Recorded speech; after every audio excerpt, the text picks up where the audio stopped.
Welcome to my first ever question and answer vlog. I took questions for these through my blog, and I've tried to include them all, and I've randomized them on these cards so that it's just kind of a mix of writing questions and reading questions and just general random questions. So let's get started. First question is from Liv. How long did it take you to write The Assassin's Daughter? I actually wrote the very first scene in fall of 2010, either in late September or early October, when I should have been working on my NaNoWriMo novel. And I finished the first draft in February of 2011. Edited it through various revisions and everything over time until it was published in February of last year. And all total it went through about 7.5 drafts to get from the first scene to what it is in book form now. The next question is from Caitlin.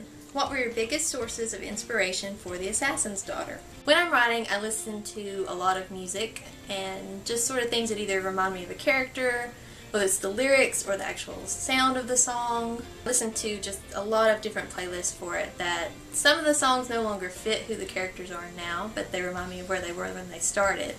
So they still make it onto the playlist, and it's a lot of very atmospheric kind of music, a lot of movie scores. This one is from Shay, and it's, what is your favorite line from The Assassin's Daughter?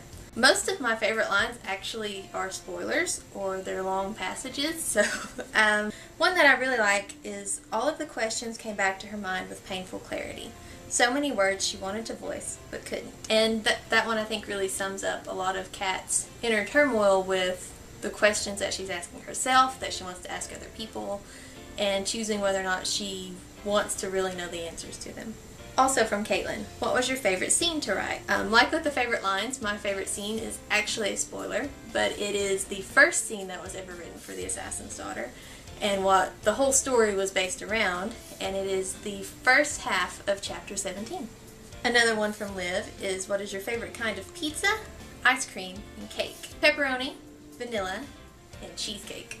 From Shay, what were your favorite and least favorite parts of writing? My favorite part of writing is probably drafting, because you're first getting to know the characters, you're first getting to know what their life is like, what their story wants to be. And my least favorite part is probably just when you get stuck and you can't move past whatever that block is. If it's a scene that you can't really get into, or the characters aren't really moving in the scene the way you need them to, and so you're just trying to figure out what the next step is. From Caitlin, what are some of your favorite hobbies outside of writing? I love to bake things, especially cake and cookies. I also like photography and reading and traveling. Also working to get back into some older hobbies that I used to have, like drawing and embroidery, and I'd like to get back into stuff like that again. From Christine, what was your favorite thing about writing The Assassin's Daughter? What was your least favorite thing about writing The Assassin's Daughter? My favorite thing about writing it was probably how the story actually came together. From having that initial first scene and then figuring out, why is this character doing what she's doing here? How did she get to that point? Where does she go after that? And watching how all of that kind of built the story out from that one moment. And then how it expanded into not just one story, but all these little subplots and plot threads that kind of all build into why that moment is so important. And my least favorite thing is probably revisions, especially with book 2, because they never seem to quite do what I need them to do when I need them to do it. So it's really about getting everything on track, and sometimes that can be really difficult. Shay asked, what's your revision process like? It really depends on the project. With The Assassin's Daughter, one of the big things was switching from a first-person and third-person narrator from the first 2 drafts and putting everything into third person. And from there, that was pretty easy to do once I figured out that, this is something that I want to do with this book.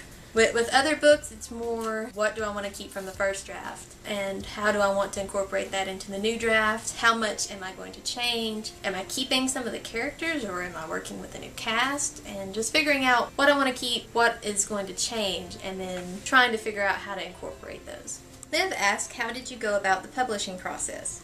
Fairly early on with The Assassin's Daughter, I was looking at indie publishing it, because initially it was a much shorter book. It was only about 30,000 words, and I was looking at possibly serializing it and doing installments of it and the follow-up story. That's just something that I always wanted to do with it. Felt like it would be a really good fit for it, because it's kind of a hard book to stick in a genre because it's fantasy, but it doesn't have a lot of fantasy elements that you usually see in the genre, so it was kind of weird, and indie publishing felt like a good place to try to find where that book fit. Shay asked, how do you deal with self-doubt? Lots of chocolate is actually a good answer to that for me. I really try to figure out, why am I doubting? Is it an issue with the character? Is it an issue with the prose? Is it, I don't know what I'm doing with this book, or I don't know what I'm doing with this process, and trying to figure out what do I know about it and how can I reframe how I'm looking at the situation. Caitlin asked, out of your cast of characters, who is your favorite? I really like writing Kat and Ed. They're probably my two favorite characters out of the series because they just work so well together, and I like their dynamic. I like seeing how they grow apart from each other and how they grow as a team and as friends. So they're probably my favorites out of this, but I really like this whole cast. Christine asked, who is your favorite character you've ever written from any of your stories and why?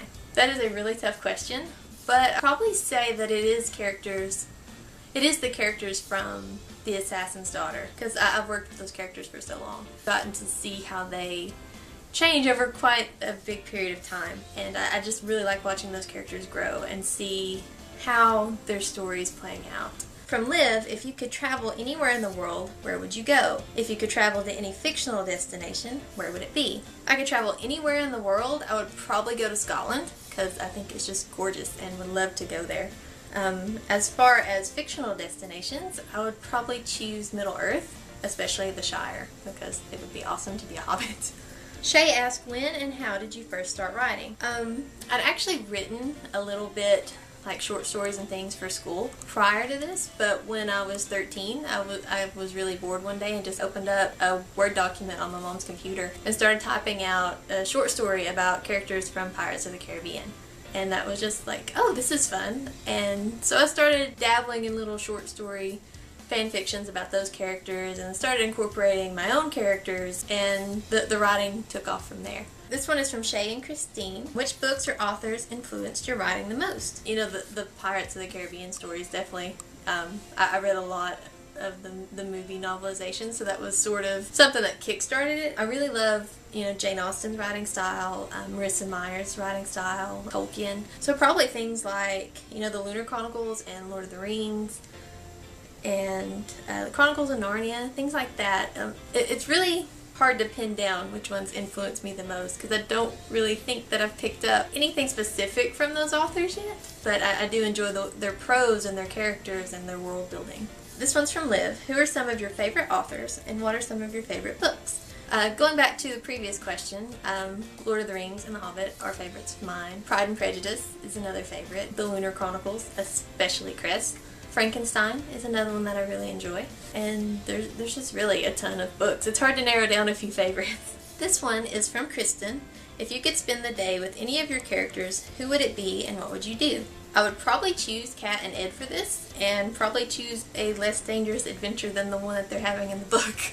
Because it would be fun just to kind of spend the day with them and actually see how they spend their day. What is a normal day like for them? Liv asked, what tips do you have for fellow Christian writers? Don't focus so much on this is the message that I have to put into my story, because personally I think it's hard to write knowing exactly what theme or message your story is going to have. I usually don't know that for certain until after the first draft or even the second draft is written. It's like, this is the journey the characters are going on. This is the story that they're telling. And it just kind of happens organically. It kind of comes out of the journey that they take from various drafts. So I think it's more important to focus on, you know, writing a good story, writing characters that people can relate to.